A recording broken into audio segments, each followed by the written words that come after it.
Hello everyone, welcome back. हम लोग last वाले क्लास तक में आपके यूनिट नंबर 3, 4 और 5 कंप्लीट कर लिए थे। Design of steel and RCC structure का आपके सब्जेक्ट में से डिज़ाइन ऑफ आरसीसी स्ट्रक्चर वाला पार्ट हम लोगों का कंप्लीट हो गया है। अभी से पहले तक में जो भी हम डिस्कशन किए थे आपको, वो सिर्फ और सिर्फ आपके बिल्डिंग्स के ऊपर लागू होते हैं। वो बिल्डिंग्स जो आपको छड़ से और कंक्रीट से बनते हैं, जिसको कंबाइन करके हम लोग आरसीसी बोलते हैं। जो रेनफोर्समेंट हम लोग मार्केट से खरीद के लाते हैं, उसको हम लोग अपने बिल्डिंग्स में लगा करके फिर हम लोग उसको कंक्रीटिंग करते हैं, उसको हम लोग कहते हैं आरसीसी। और उससे बना हुआ बिल्डिंग जो आप अपने सोसाइटी में आगे पीछे देखते हैं, सारी बिल्डिंग्स बनी हुई, सिर्फ वहाँ ये कॉन्सेप्ट आपको लागू होता है। रोड्स में डिफरेंट कॉन्सेप्ट लागू होता है, तो हम लोग अभी रोड्स के बारे में, हाईवेज के बारे में नहीं पढ़ रहे हैं। आपके जो स्टील के ब्रिजेस होते हैं या आपके जो नॉर्मल आरसीसी के ब्रिजेस होते हैं, उसमें अलग कॉन्सेप्ट काम करता है। तो सब जगह अलग अलग कॉन्सेप्ट चलता है। तो स्टार्ट आपके डिप्लोमा जो कैरियर होता है, जो आपकी इंजीनियरिंग का कैरियर है, उसमें डिप्लोमा लेवल में सबसे पहले जो स्टार्ट किया जाता है, सबसे जनरल किया जाता है, जो कि आपको होता है आरसीसी का बिल्डिंग। आप उसके बारे में एक मोटा मोटा आइडिया आपको हो गया है। जो 3 यूनिट्स आपका सिलेबस डिसाइड करता है कि आपको बीम के बारे में जानना था, उसमें आपको शेयर बॉन्ड डेवलपमेंट लेंथ जानना था, और कॉलम्स के बारे में जानना था। इतनी चीज़ें जो आप हमसे अभी तक पढ़े हैं, ये आज से लेकर के आगे लाइफ टाइम में जहाँ तक भी आप इंजीनियरिंग को यूज़ करेंगे, वो वैलिड वही रहेगा। इसमें से कोई भी चीज़ चेंज नहीं होगा। सिर्फ कुछ नए नए वैल्यूज़ बदल सकते हैं। जो हम आपको 35 या 40 बताए हैं, वो हो सकता है कल को 50 हो जाए। वो टाइम टू टाइम चेंजेस आता रहता है। अदरवाइज टोटल कॉन्सेप्ट जो हम आपको बताए हैं, वो एज इट इज़ आपका रहेगा। ये हमेशा से पहले से भी यही होता आया है, आगे भी यही रहेगा, क्योंकि ये आपका मेन आपका कॉन्सेप्ट है, जो आप किस तरह से लोड पड़ता है, किस तरह से बिहेवियर आता है। ठीक है।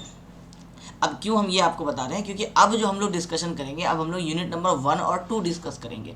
यूनिट नंबर 1 और 2 एक अलग सब्जेक्ट है, जिसको कंबाइंड किया गया है और आपके आरसीसी के साथ एक आपका सब्जेक्ट बनाया गया है। क्या है ये है डिज़ाइन ऑफ स्टील स्ट्रक्चर। ये अपने आप में एक बहुत डिफ़िकल्ट, बहुत लेंदी और बहुत सारे कैलकुलेशंस वाला आपको ये पेपर होता है।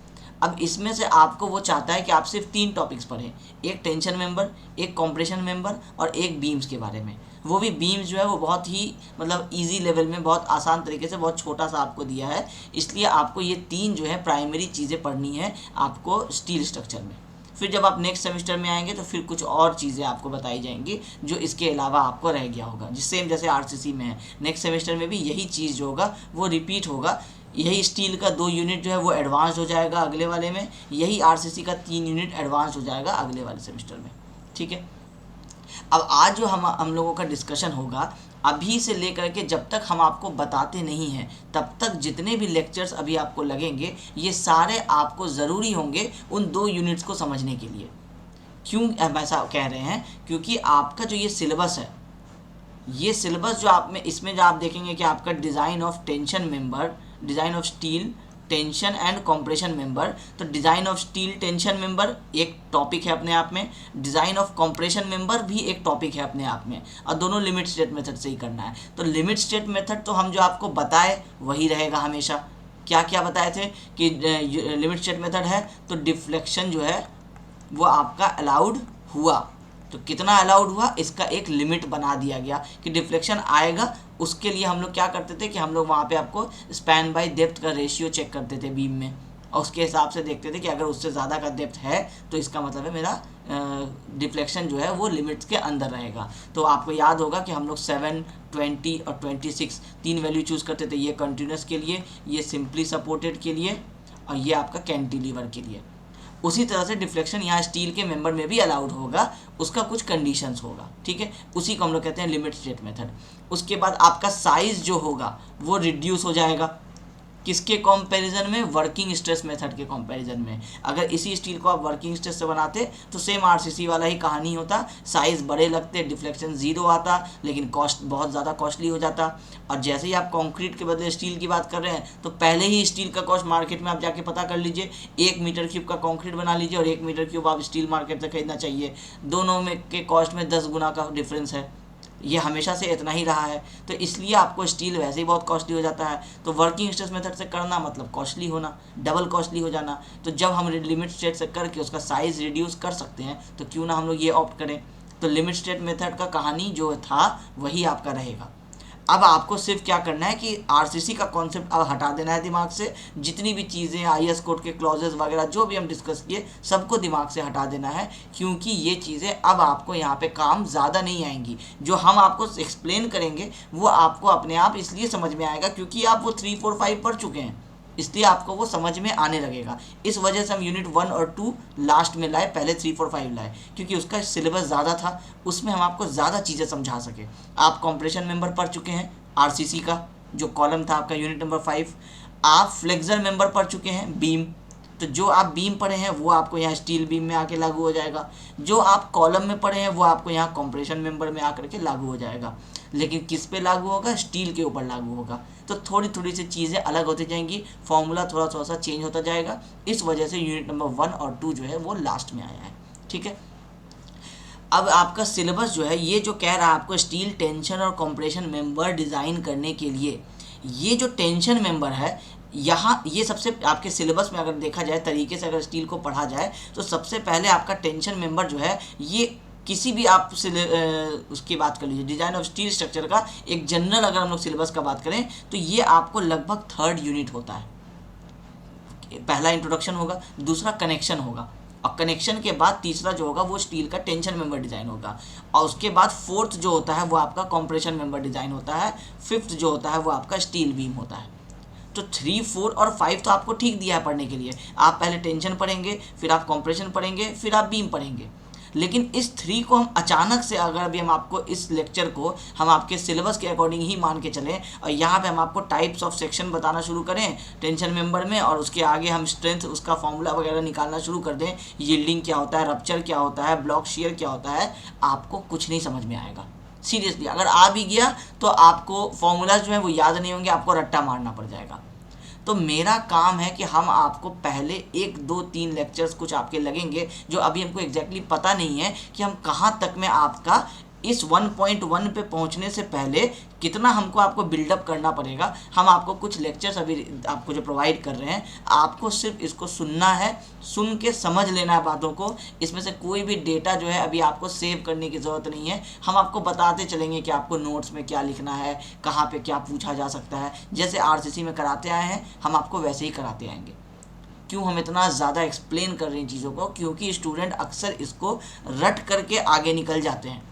काम हो जाएगा आपका, आप एग्ज़ाम के लास्ट दिन तक में आप फॉर्मूलाज को किसी न किसी तरह रट लेंगे। आप यंग एज के स्टूडेंट्स हैं, आपको याद हो जाएगा। बट क्योंकि अगर आप एक कोर्स लिए हैं तो मेरा टारगेट है कि हम आपको स्टील स्ट्रक्चर आज पढ़ा दें ताकि कल आप किसी और को पढ़ा सकें। तो कैसे पढ़ा पाएंगे उसके लिए खुद पहले वो सारा कॉन्सेप्ट क्लियर होना पड़ेगा। वो कॉन्सेप्ट क्लियर करने के लिए हमको अगर 3 लेक्चर लगेगा तो हम 3 लेक्चर लगाना चाहते हैं। अगर आपको नहीं देखना है, आप वो 3 लेक्चर स्किप करके जहाँ से भी आपका सिलेबस स्टार्ट होता है वहाँ से देख सकते हैं। लेकिन कोशिश करेंगे हम कि बहुत ज़्यादा एक्सप्लेन नहीं करते हुए शॉर्ट में आपको 1 से 2 लेक्चर में हम आपको ये सारी चीज़ें जो है यहाँ तक की बिल्डअप जो है ये हम आपको समझा दें। अब फिर उसके बाद जब हम लोग स्टार्ट करेंगे तो वो आपका सिलेबस एज इट इज़ चलता रहेगा। इसमें आप देखेंगे तो आपके सिलेबस में ये 14 आवर्स बताया गया है, जिसमें से आपको लगभग 8 आवर्स के आसपास टेंशन में और 6 आवर्स के आसपास कंप्रेशन मेंबर में लगेगा। तो जैसे यूनिट नंबर 3 लेंदी था, हम लोग 19 लेक्चर्स में उसको कवर किए, उसी तरह आपका यूनिट नंबर 1 भी लेंदी होगा, इसमें भी लेक्चर ज़्यादा लगेंगे। ठीक है, उसके बाद जो लास्ट वाला यूनिट होगा वो बहुत ज़्यादा लेंदी भी नहीं है और डिफ़िकल्ट भी नहीं होगा। ठीक है, अब ये जो आप स्टील टेंशन मेंबर सोच रहे हैं, कंप्रेशन मेंबर सोच रहे हैं, तो अब आपके दिमाग में अब आना शुरू होगा कि ये चीज़ें कहाँ लगती हैं। तो आपको सबसे पहले जो अभी तक आप अपना जो सिलेबस में पढ़ रहे थे यूनिट नंबर 3, 4 और 5, तो आपके दिमाग में था जब भी हम कोई डिस्कशन करते थे तो हम कहते थे एक नॉर्मल आरसीसी के बिल्डिंग के बारे में। तो दिमाग में एक इमेजिनेशन बनता था कि हम इस वाले बीम को डिज़ाइन करना चाह रहे हैं, इसके ऊपर लोड आ रहा है, तो आप समझ जाते थे कि ये लोड कौन होगा। वो लोग होंगे जो घरों में रहते हैं, जो फ्लोर पे रहते हैं, उस फ्लोर का लोड वो क्या करते हैं, बीम पे देते हैं। उस बीम के ऊपर एक दीवार भी आ रहा होता है और आपके छत का लोड भी आधा जा रहा होता है। तो वो 2 तरह की लोड्स को मिलाता है और फिर उसके हिसाब से बेंडिंग मोमेंट आता है, और उस बेंडिंग मोमेंट के हिसाब से हम under enforced, over enforced, balanced, ये सारी कहानी करते हैं। उसमें रेनफोर्समेंट निकालते हैं, शेयर चेक करते हैं, उसमें स्टीरअप्स निकालते हैं, और साइड पे मिस्त्री को बता देते हैं कि आपको इतना इतना लगाना है, इतना इतना बनाना है कंक्रीट। वो बना करके उसको कंस्ट्रक्शन कर देता है। ये दिमाग में अभी तक था क्योंकि हम यूनिट नंबर 3, 4 और 5 में इस बिल्डिंग के बारे में बात कर रहे थे। अब जब हम बात कर रहे हैं आपको स्टील स्ट्रक्चर के बारे में, तो प्राइमरी जो आपका फोकस होगा यूनिट नंबर 1 और 2 में, वो आपका सिर्फ और सिर्फ आपके दिमाग में ये स्टील का ट्रस आना चाहिए, जो अक्सर आप ब्रिजेस वगैरह में देखते हैं, कहीं फ्लाईओवर्स में देखते हैं, इस तरह से आपका स्टील का ट्रस बना हुआ रहता है। आप अपने इनिशियल ईयर्स में हो सकता है कि इसको आप अपने मॉस या टॉस में पढ़े भी होंगे। इसका आप पढ़े होंगे एनालिसिस इन द सेंस कि आपका फॉर एग्जांपल यहाँ पे एक लोड लग रहा है, वो लोड लग रहा है 500 किलो न्यूटन का, तो आपको पूछा जाता है इस मेंबर में कितना स्ट्रेस आ रहा है, टेंसाइल आ रहा है कि कॉम्प्रेसिव आ रहा है, फोर्स कितना आ रहा है, ये फोर्स बताइए, इस वाले में कितना फोर्स आ रहा है, इस वाले में कितना फोर्स आ रहा है। तो आप इस पॉइंट का फ्री बॉडी डायग्राम बनाते थे, इसमें और इसमें जो भी जहाँ पे भी नोन रहता है, जैसे यहाँ से स्टार्ट हुआ, या मान लीजिए आपका यहाँ से सबसे पहले आप रिएक्शन निकाले, तो इस लोड का आप रिएक्शन निकाल लिए, अगर ये सिमिलर है तो मान लीजिए हाफ हाफ आ गया 250, तो यहाँ से आपको क्या हुआ कि एक फोर्स मिला, इसका आप वाई कॉम्पोनेंट निकाले, इसका फोर्स मिला, ऐसे करते करते करते सारे फोर्स निकाल लिए। फोर्स निकाल के क्या किए? कुछ नहीं किए, न्यूमेरिकल वहीं पे एंड कर दिए। सिलेबस आपको वहाँ पे उतना ही अलाउ करता था कि पहले सारे मेंबर के अंदर फोर्स निकालो, आप सारे मेंबर के अंदर फोर्स निकाल लेते थे। ये कैलकुलेशन अब आपको यहाँ दोबारा नहीं करना है, ये करवाया गया था इसीलिए कि अगर आप इस फील्ड में आगे जाना चाहें तो आपको पता रहे कि आपको फोर्स किस तरह से कैलकुलेट करना है। तो आपको फोर्स कैलकुलेट करने का तरीका मेथड ऑफ जॉइंट्स और मेथड ऑफ सेक्शंस दोनों आपको बताया गया। ठीक है, रिजल्ट क्या निकला उस वाले जो आप सेमेस्टर में पढ़े, वहाँ पे रिजल्ट ये निकला कि आप लास्ट में बताए कि इसको अगर हम लोग बोल दें ए, इसको बोल दें बी, सी, डी, तो फॉर एग्जांपल आप बताए कि फोर्स इन ए बी आप बताए 40 kilonewton tensile, force in B C ये आप बताए 80 kilonewton tensile, force in इसको हम बोल देते हैं ई, इसको हम बोल देते हैं एफ, तो आप बोले force in E F is equal to 60 kilonewton compressive. ये वैल्यूज़ हम ऐसे ही ले रहे हैं अपने हिसाब से, ये एग्जैक्ट कोई ऐसा किसका कैलकुलेशन नहीं है, आंसर नहीं है।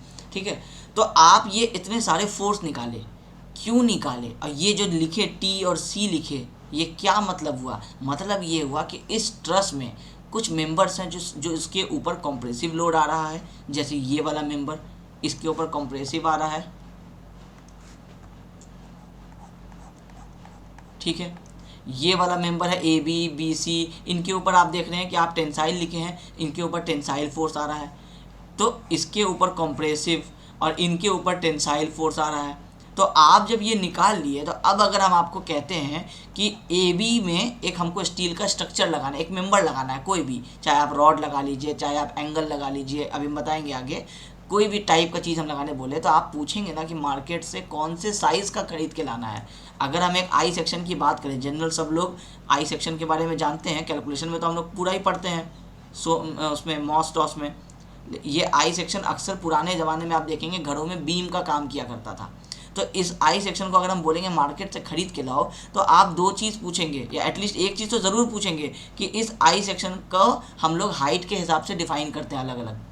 जैसे कि आपका स्टील है, तो स्टील जो अभी तक आप यूज़ कर रहे थे वो क्या था, 8 mm का, 10 mm का, 12 mm का, ये सब आप यूज़ कर रहे थे ना। तो अगर हम बोलेंगे कि हमको घर बनाना है, मार्केट से स्टील खरीद के ले आओ, तो आप एटलीस्ट कितना लाना है ये तो बाद में पूछेंगे, पहले ये तो पूछेंगे कि कौन से डायामीटर का खरीदना है, तभी तो मार्केट जाके आप खरीदेंगे। तो उसी तरह से जब आई सेक्शन की बात होगी, या फिर कोई इस तरह का एक एंगल सेक्शन होगा जिसको हम लोग एल सेक्शन भी बोलते हैं, इस तरह का कोई सेक्शन की बात होगी, तो आप एटलीस्ट एक चीज़ तो जानना चाहेंगे ना कि इसका कुछ तो साइज़ बता दीजिए।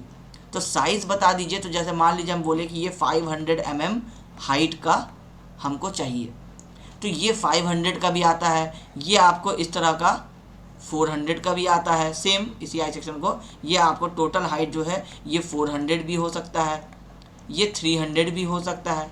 अब ऐसा तो है नहीं कि ये दुकान में बैठे बैठे आप इसको कट करके आप दे देंगे, ये जो कंपनी में स्टील की जो फैक्ट्रीज़ हैं, जो टाटा स्टील जैसे आप जानते हैं, वहाँ जो ये बना, वहाँ से ये सप्लाई होकर के आपके शहरों में आता है। तो जो भी साइज़ मार्केट में अवेलेबल होगा वही आपको मिलेगा। आपको पता कैसे चलेगा कि 500 वाला स्टील खरीदना है, 400 वाला खरीदना है या 300 वाला खरीदना है? तुक्का तो लगाएंगे नहीं, ऑब्वियसली कुछ ना कुछ कैलकुलेशन होगा।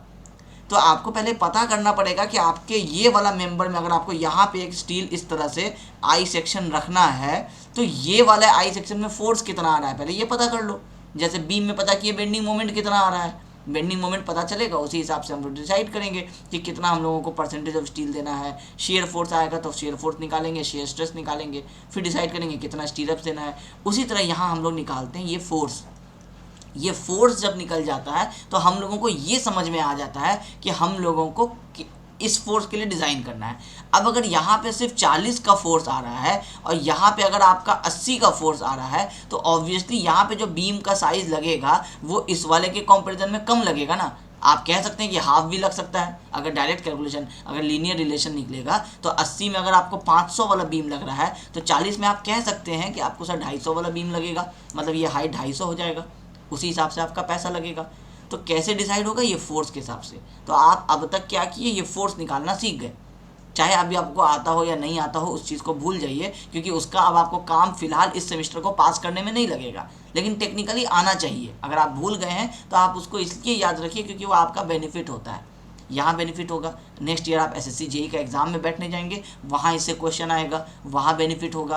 कहीं इंटरव्यू देने जाएंगे जॉब का, अगर डिज़ाइन वाले फील्ड को चूज़ करते हैं तो वो आपसे पूछना चाहेगा कि आपको फोर्स सॉल्व करने आता है कि नहीं आता है, क्योंकि वो बेसिक है।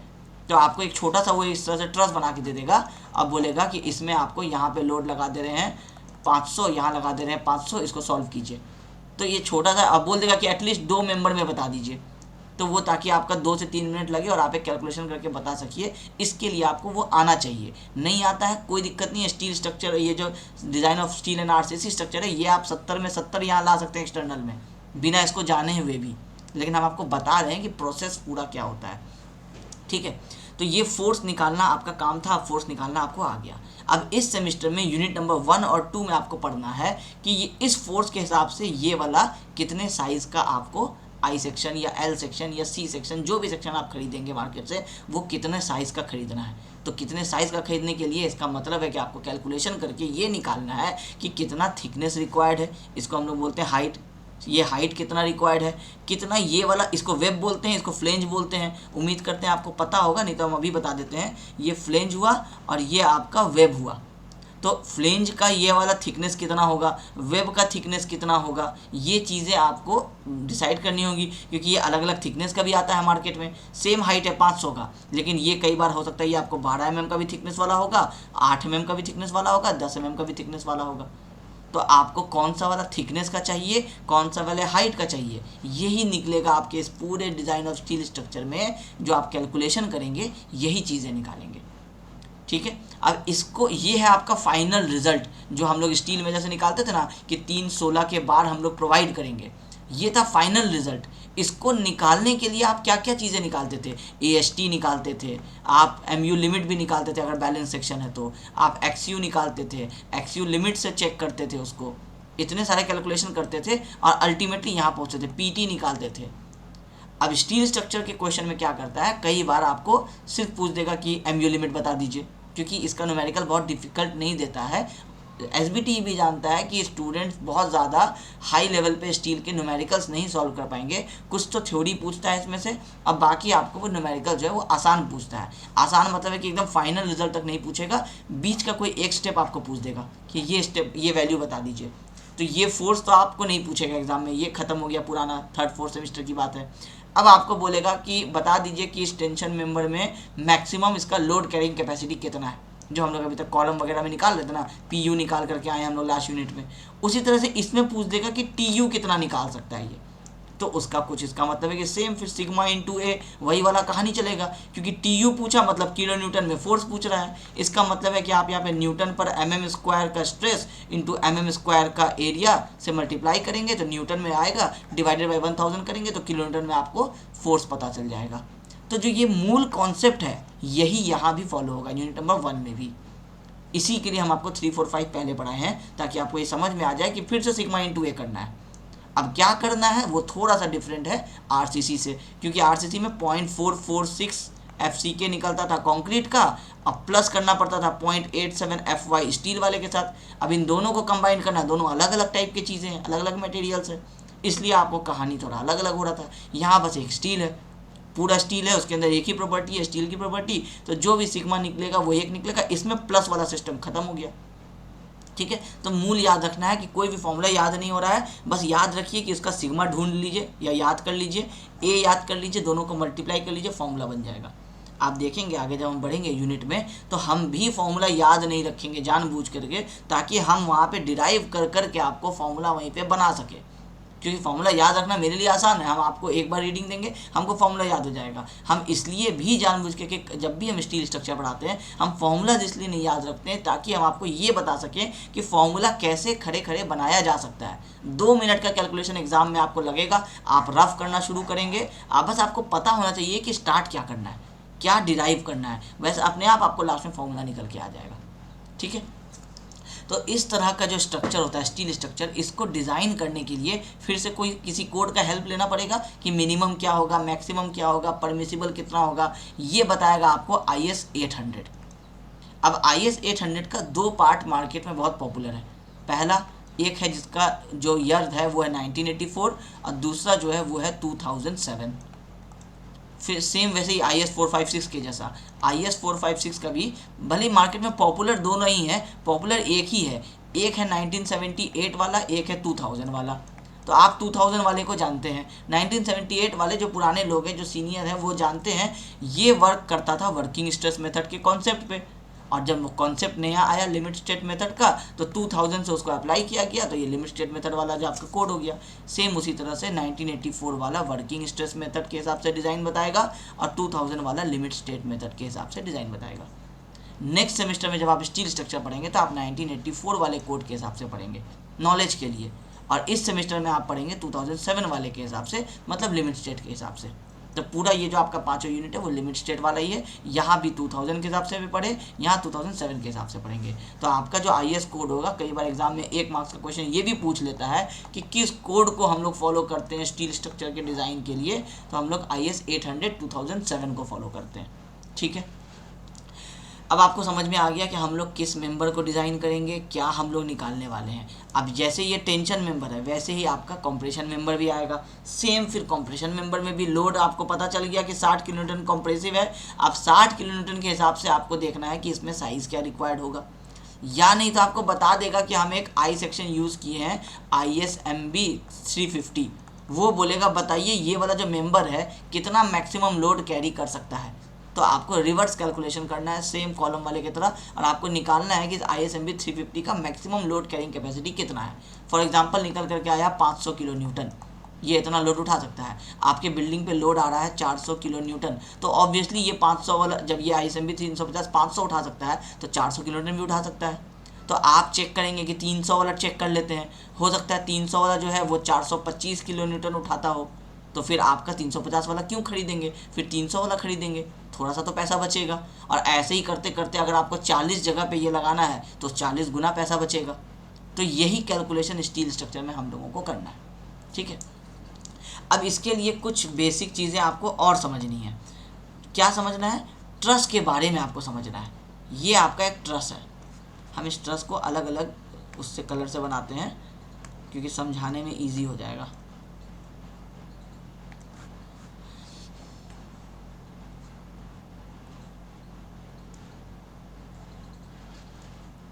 ये 3 मेंबर्स हम बनाए ABCD,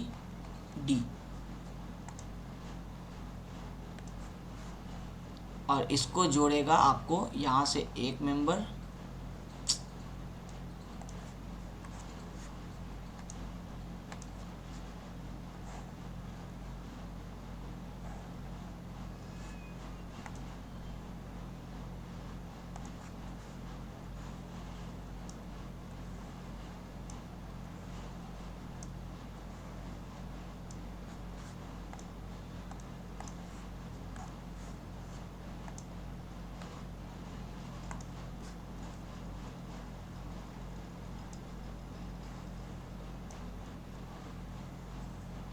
अब आप बोलेंगे कि हम इसको अलग अलग कलर से बनाए हैं, इसके पीछे कोई स्पेसिफिक रीज़न होगा, क्योंकि लास्ट वाले अभी स्लाइड में तो हम आपको इसको टोटल रेड से ही बनाए थे।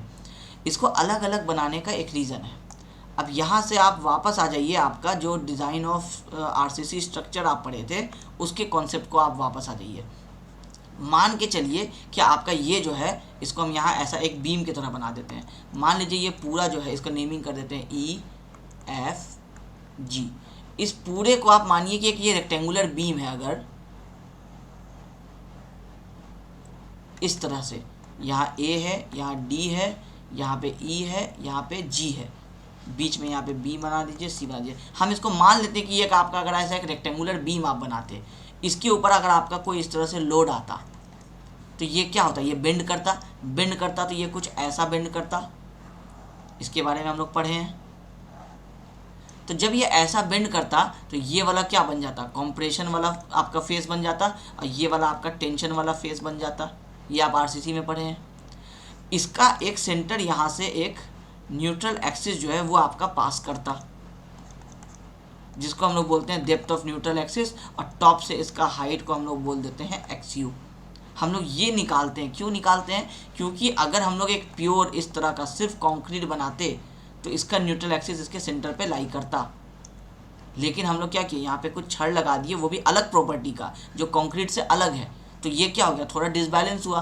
तो कितना डिसबैलेंस हुआ, अब इसका कोई नॉर्मल स्ट्रेट रिलेशन नहीं है। तो इसका रिलेशन कैसे बनाए हम लोग, XU = 0.87 FY/AST divided by 0.36 FCKB से ये निकाले क्या, ये वाला हाइट जो कुछ सेंटर के आसपास निकला, एग्जैक्टली सेंटर नहीं निकला।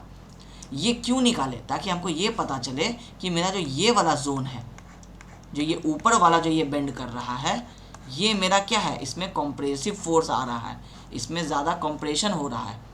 तो इसमें हम लोग सारा कैलकुलेशन में क्या किए, कंप्रेशन की बात किए, चाहे स्टील लगाए ऊपर, चाहे कंक्रीट लगाए ऊपर। नीचे वाला जो मेरा जोन था उसमें हम मान के चले कि इसमें मेरा टेंशन आ रहा है। मान के क्या चले, एक्चुअल में टेंशन ही आ रहा है इसमें। तो टेंशन आ रहा है, तो इसमें हम लोगों को पता था कि कंक्रीट हम लोगों का टेंशन में वीक है, तो हम लोग स्टील लगाए। तो कितना स्टील लगाए, कहाँ पे लगाए, वो सब डिसाइड किए। तो जब आप इस तरह के किसी एक सेक्शन को बेंड करते हैं, जब वो कोई भी एक चीज़, जब आप यहाँ पे सपोर्ट दिए, यहाँ पे इस तरह से आप दीवार दिए, यहाँ पे आप दीवार दिए, लेकिन बीच में तो ये खाली है, इसको बोलते हैं सस्पेंडेड, झूलता हुआ। तो जब ये इस तरह से बीच में सस्पेंडेड रहता है तो ये नीचे की तरफ तो बेंड करेगा ही करेगा, क्योंकि ग्रेविटी एक्ट करेगा, ये इसको अपने तरफ खींचना चाहेगा। तो या तो ये मेंबर नहीं बेंड होगा, अगर ये बहुत सफिशिएंट, इसमें आप जितना भी लोड पड़ रहा है उसके हिसाब से आप साइज़ इसका ज़्यादा दे दिए, तो ये बिल्कुल भी बेंड नहीं करेगा, जो वर्किंग स्ट्रेस मेथड में हो रहा था। हम लोग थोड़ा सा लिमिट स्टेट मेथड में बेंड करना अलाउ किए, लेकिन एक लिमिट तक अलाउ किए। तो जब भी बेंड होगा कोई भी मेंबर, स्टील हो, आरसीसी हो, प्योर कंक्रीट हो, ऊपर में कंप्रेशन, नीचे में टेंशन आएगा।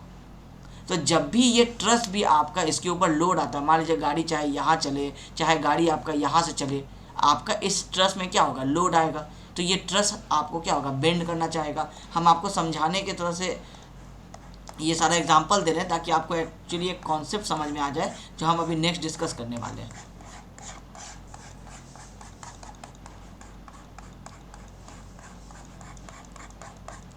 क्योंकि अभी इसमें भी बहुत सारा कॉन्सेप्ट होता है, हम आपको अभी एक बहुत सिंपल लैंग्वेज में कुछ एक दो चीज़ें समझाना चाह रहे हैं, इसीलिए हम आपको एक ये एग्जांपल दे रहे हैं बीम का। अब एग्जैक्टली इसी चीज़ को पकड़ के बैठे नहीं रहना है कि ऐसा ही होता है, इसमें भी अभी बहुत सारी कहानियाँ हैं, ठीक है। तो ये जो हम आपको अलग अलग कलर से बनाया है, तो जब भी इस तरह के एक ट्रस में, चाहे यहाँ से व्हीकल जाता हो, चाहे यहाँ से व्हीकल जाता हो, आपको ये क्या करेगा, एक तरह से बेंड करने का इसमें एक टेंडेंसी आएगा। क्योंकि इसमें आप समझते हैं कि आपका सपोर्ट यहाँ होगा, मान लेते हैं यहाँ होगा, यहाँ होगा। जब हम लोग पिलर्स देखते हैं, पिलर्स, वो पिलर्स कुछ कुछ गैप पे होते हैं ना, तो ये मान लीजिए आपका ऐसा आपका पिलर्स होगा, लेकिन बीच में तो कुछ पोर्शन खाली है, तो ये पोर्शन आपको कुछ इस तरह से बेंड करने का टेंडेंसी आएगा, होगा नहीं। हम आपको समझाना चाह रहे हैं कि ऊपर का जो ये वाला, हम यहाँ पे अगर हम एक न्यूट्रल एक्सिस बना दें, तो ऊपर का जो जोन है ये वाला, इसमें जितना भी मेंबर आपको आ रहा है, इसमें हमेशा कौन सा फोर्स आएगा, तो आपके दिमाग में आ जाना चाहिए कि हमेशा कंप्रेशन आएगा। क्योंकि लोड अगर ऊपर से पड़ रहा है तो फिर आपका जो ये ऊपर वाला पोर्शन है ये नीचे जाएगा, और ये यहाँ कुछ ऐसा नीचे आएगा। तो नीचे वाला जो ये पोर्शन होगा, जो इस न्यूट्रल एक्सिस के नीचे रहेगा, इसमें हमेशा क्या होगा, टेंशन होगा। इसीलिए अभी आप थोड़ी देर पहले देखे होंगे कि जब हम फोर्स इन AB लिखे, तो जो भी वैल्यू लिखे साथ में हम आपको क्या लिखे, टेंसाइल फोर्स इन BC लिखे, जो भी लिखे साथ में लिखे टेंसाइल। इस वाले मेंबर्स को जब भी हम लिखे हम टेंसाइल लिखे। जब हम ऊपर वाले मेंबर्स को लिखे फोर्स इन EF, तो हम आप देखे होंगे कि यहाँ पे लिखे आपको कॉम्प्रेसिव। क्यों लिखे? क्योंकि हमको पता है कि जब भी हम ऊपर वाले किसी मेंबर की बात कर रहे हैं उसमें कंप्रेशन आना ही आना है। अगर कैलकुलेशन में टेंशन निकल के आया है इसका मतलब है कि कैलकुलेशन में गलती हुई है आपसे कहीं पे। एग्ज़ाम में एग्जामिनर यही चेक करता था प्रीवियस सेमेस्टर्स में। जैसे ही आप फोर्स इन EF पूछा, वैल्यू कुछ भी आए, आंसर तो कंप्रेसिव ही आना है ना हर हाल में, क्योंकि ये तो ऊपर का मेंबर है, लोड ऊपर से पड़ रहा है। नीचे से पड़ रहा होता तो टेंशन इसमें आता, कंप्रेशन इसमें आता। लोड ऊपर से पड़ रहा है तो इसमें कंप्रेशन, इसमें टेंशन आएगा। तो अगर ये 3 लाल वाले मेंबर्स में से एक में भी अगर फोर्स कंप्रेसिव आ रहा है तो गलत आ रहा है, कैलकुलेशन गलत है। अगर इन तीनों में टेंसाइल आ रहा है तो कैलकुलेशन ठीक है। अब वैल्यू सही आया कि नहीं वो तो आपके कैलकुलेशन को चेक किया जाता है। यहाँ पे भी लोड आपका टेंशन नहीं आ सकता है। तो हम यहाँ पे ग्रीन से आपको दिखाए हैं कॉम्प्रेसिव मेंबर्स, जो कॉम्प्रेशन मेंबर्स जिसको आप कहेंगे, जो आप डिज़ाइन करने वाले हैं यूनिट नंबर 1 में। ये जो हम आपको रेड से दिखाए हैं इसको हम आपको दिखाए हैं टेंशन मेंबर्स। ये वो मेंबर्स है जिनमें टेंशन आएगा। आपको यूनिट नंबर 1 में ये डिज़ाइन करना है। उसके बाद जो सेकेंड वाला पार्ट है उसमें कॉम्प्रेशन मेंबर्स आपको डिज़ाइन करने हैं, ठीक है। फिर आएगा बीम्स की बात, तो बीम्स ट्रस में नहीं होता है, वो हम लोग एक अलग बिल्डिंग्स का आपको एग्जांपल ले लेंगे या फैक्ट्री का एग्जांपल ले लेंगे। अभी यूनिट नंबर 1 में आपको ये जो ट्रस है ये आपके काम आएगा समझने के लिए। अब जब भी हम टेंशन मेंबर बोलेंगे डिज़ाइन कर रहे हैं तो हम बात कर रहे हैं इन नीचे वाले मेंबर्स की। कॉम्प्रेशन मेंबर डिज़ाइन कर रहे हैं, बात कर रहे हैं ऊपर वाले मेंबर्स की। अब आपका नेक्स्ट सवाल जो आपके मन में आ रहा होगा कि फिर ये बीच वाले मेंबर्स क्या होते हैं।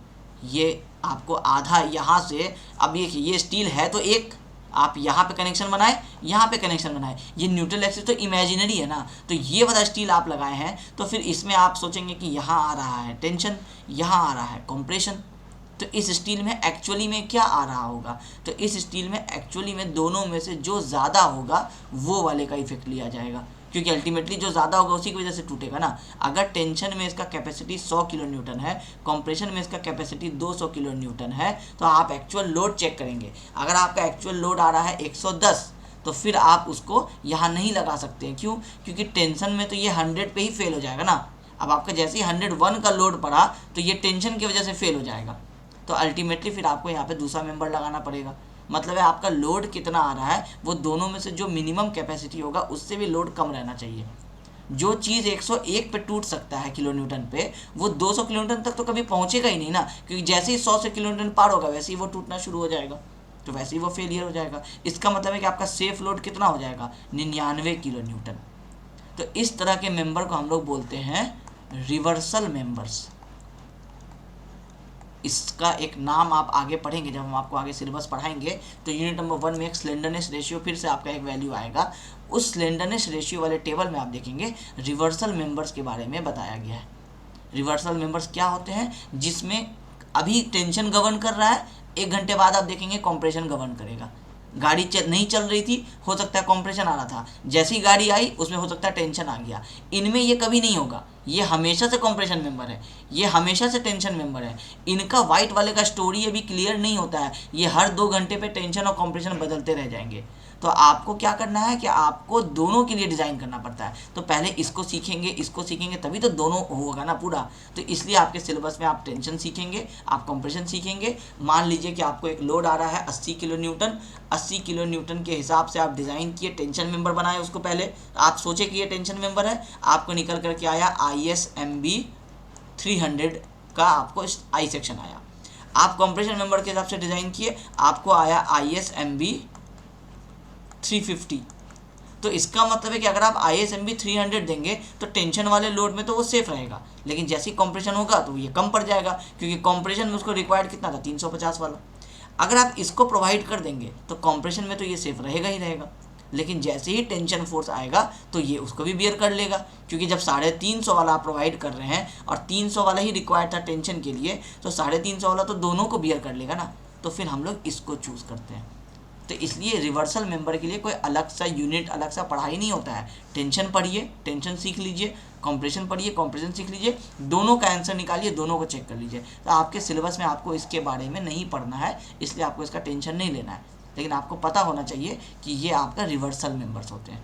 क्योंकि जब आप स्लेंडरनेस रेशियो पढ़ेंगे एग्जाम में आपको 1 मार्क्स का ऑब्जेक्टिव क्वेश्चन आएगा कि मेंबर जिसमें लोड या स्ट्रेस रिवर्सल हो सकता है उसमें स्लेंडरनेस रेशियो का मैक्सिमम वैल्यू कितना परमिसिबल है, और वो वाला टेबल आपको याद होना ही होना है। आज से लेकर के एसएससी जेई और आपको आगे डिजाइनिंग करने में आगे के दिनों तक आपको ये वैल्यू काम आता है, तो आपको वो वाला टेबल याद होना ही होना है। तो एग्जाम में आपको ये वाला क्वेश्चन अक्सर रिवर्सल वाले से पूछ लेता है, क्योंकि टेंशन कॉम्प्रेशन का वैल्यू आसानी से याद हो जाता है, सबसे ऊपर और सबसे नीचे वाला वैल्यू होता है, रिवर्सल मेंबर का वैल्यू होता है, बीच वाला वैल्यू, इसको याद करना प्रॉब्लमेटिक होता है। एग्जाम में यही वाला अक्सर पूछता है, इसलिए हम आपको समझाए कि पहले समझ में तो आ जाए रिवर्सल मेंबर किसको कहते हैं, अदरवाइज आप रट्टा मार के तो वैसे भी आप सीख सकते हैं। ठीक है, तो ये जो मेरा अभी तक जो हम आपको डिस्कशन किए, ये डिस्कशन यही था कि आपको एक स्टील ट्रस के बारे में कहानियाँ समझ में आ जाए कि होता क्या है। अब आइए टेक्निकल बातों पे। अब ये इतना सारा चीज़ आपको सिर्फ समझाने के लिए था। अब एक्चुअल बात ये है कि एक ट्रस में, स्टील के ट्रस में हमेशा आपको सिर्फ एक्सियल फोर्स आता है, कभी भी आपको बेंडिंग नहीं आता है। इसलिए हम आपको बोले थे, जो हम आपको स्टोरी समझाए थे, एक समझाने के तरीके से समझाए थे कि अगर ये पूरा यहाँ पे सपोर्ट नहीं लगाते आप बीच में, तो ये पूरा कुछ ऐसा झूलता, अगर आप पतला मेंबर्स प्रोवाइड कर देते। आप देखते होंगे कि अगर आप स्टील का ट्रस भी दे रहे हैं, अगर 2 पिलर्स के बीच में गैप बहुत ज़्यादा है, तो आप देखते होंगे कि उसका जो यहाँ पे जो आप साइज जो स्टील प्रोवाइड किए हैं, आप वो भी देखते होंगे कि काफ़ी हाई, मतलब उसका हाइट ज़्यादा है, उसका थिकनेस ज़्यादा है।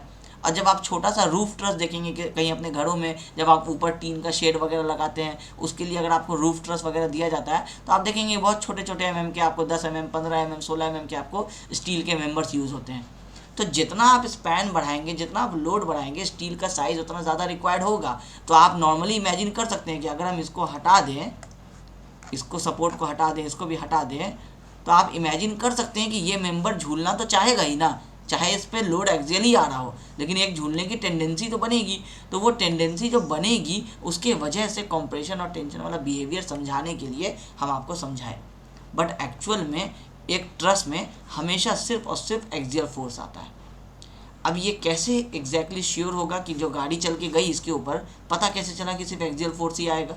गाड़ी चल के गई तो गाड़ी तो इस तरह से स्पीड से चल के निकली, अभी यहाँ थी, 1 सेकंड बाद वो गाड़ी यहाँ पे आ गई, 1 सेकंड बाद वो यहाँ पे आ गई। तो जब इस स्टील के ऊपर पूरी खड़ा था, तो ये स्टील तो ऐसे बेंड करना चाहेगा।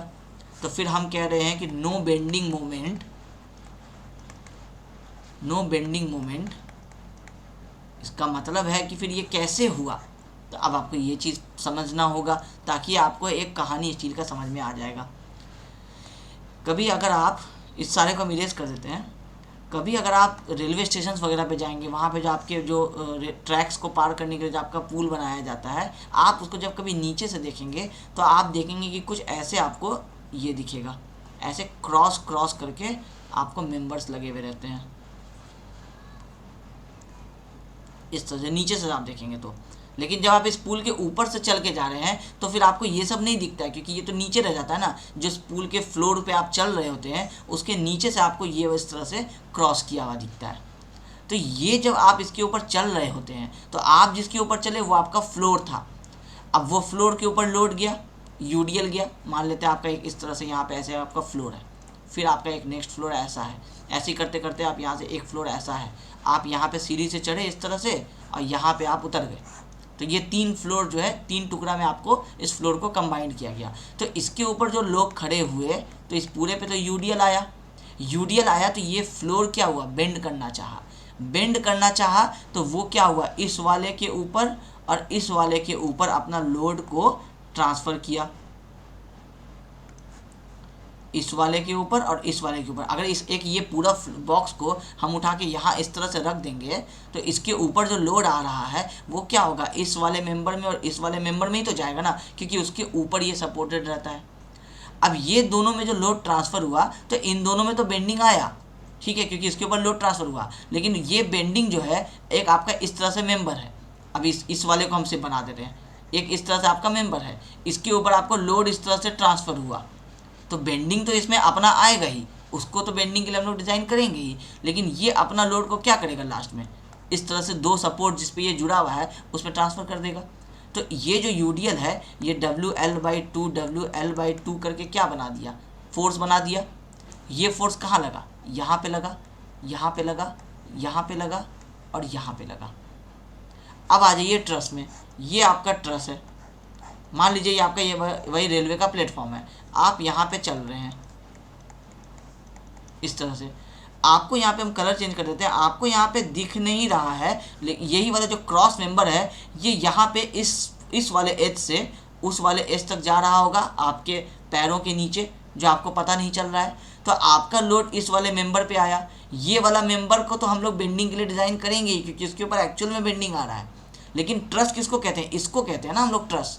ये है हम लोगों का ट्रस, ये एक साइड लगा यहाँ पे, और फिर उसके बाद दूसरे साइड में भी ऐसा ही एक ट्रस लगता है।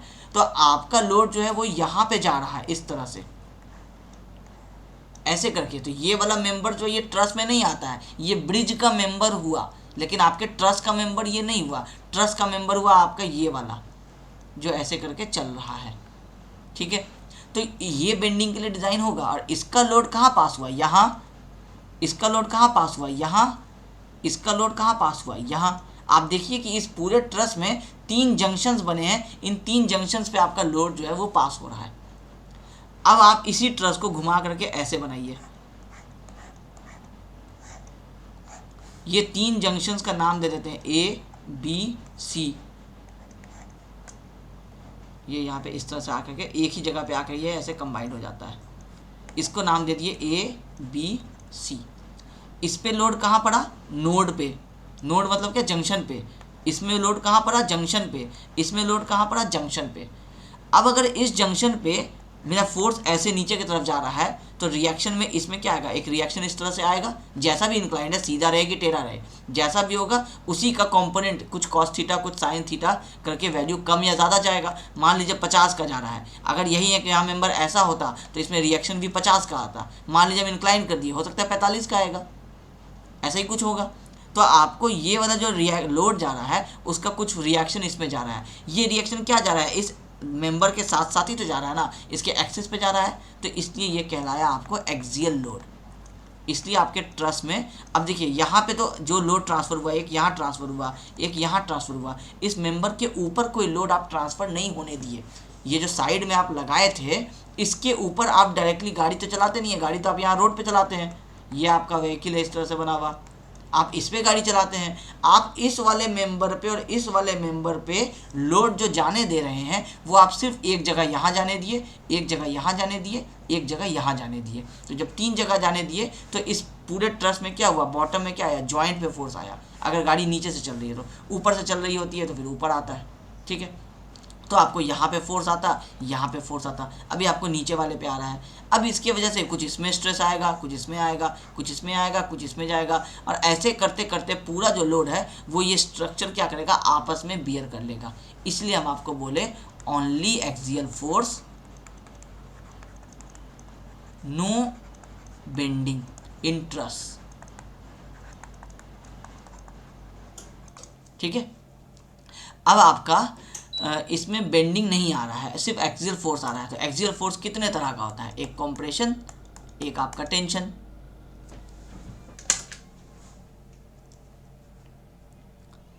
तो इन दोनों के बारे में ही हम लोगों को पढ़ना है। तो हम लोग सबसे पहले स्टार्ट करेंगे टेंशन के बारे में, उसके बाद हम लोग आएंगे कंप्रेशन वाले मेंबर्स के ऊपर में।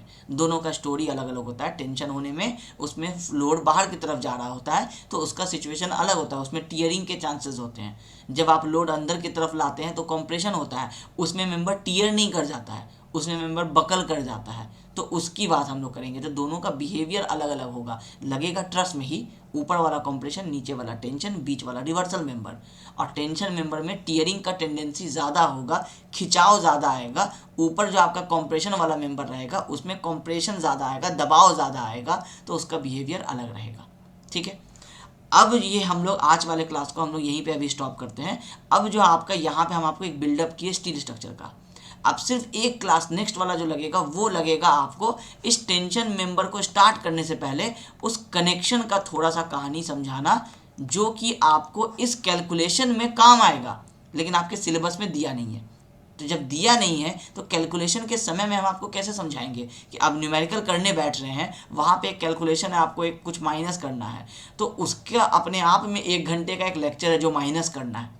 तो वो अगर हम आपको समझाएंगे ही नहीं तो हम कैसे आपको टेंशन मेंबर का कैलकुलेशन करवाएंगे? तो इसलिए आपका ये जो सिलेबस हम इसलिए आपको बोले कि जो स्टील का प्रॉपर सिलेबस होता है उसमें ये यूनिट 3 होता है, ये यूनिट 4 होता है, बीम यूनिट 5 होता है। 1 2 में 1 ये इंट्रोडक्शन होता है और 2 आपका ये कनेक्शन होता है। तो नेक्स्ट वाले क्लास में हम आपका 1 वाला जो कहानी था वो कंप्लीट कर दिए। नेक्स्ट जो अब आपका लेक्चर होगा, जो आपका लेक्चर नंबर 2 होगा इस यूनिट का, वो आपका हम कनेक्शन का वो सिर्फ बात बताएंगे जो आपको यहाँ टेंशन में काम आ सकता है। उसके बाद फिर हम लोगों का जो थर्ड लेक्चर होगा वहाँ पे हम आपके सिलेबस को स्टार्ट कर देंगे। ठीक है, तो हम बहुत शॉर्ट में आपको सिर्फ कहानी समझाए हैं ताकि आपको एक समझ में आ जाए कि आप जो कैलकुलेशन करने वाले हैं अभी से 10-15 लेक्चर्स में वो किस चीज़ के लिए कर रहे हैं। ठीक है, तो आई होप आपको आज जो हम ये आपको इंट्रोडक्शन समझाया स्टील स्ट्रक्चर का, ये आपको समझ में आ जाएगा। इसका टोटल नोट्स है, आपको नोट्स बना हुआ है, आपको नोट्स मिल जाएगा जैसे अभी तक मिल रहा था। लेकिन वो सारे नोट्स पढ़ने से पहले आपको कुछ चीज़ें जाननी बहुत ज़रूरी थी, इसलिए अभी आपका ये जो लेक्चर्स है ये एज इट इज़ चल रहा है। हम आपका नोट्स प्रिपेयर करके रखे हुए हैं, आप यहाँ देख सकते हैं कि इस तरह से आपके सारे नोट्स बने हुए हैं। लेकिन इसको कैसे कब बताना है उसको वहाँ तक पहुँचने के लिए हमको आपको पहले कुछ कहानी समझाना ज़रूरी था। ठीक है, तो आई होप कि आपको आज जो हम ये लेक्चर डिस्कस किए हैं आपको ये समझ में आ रहा होगा और आपको सारी चीज़ें जो हैं वो इजी लग रही होंगी। Thank you.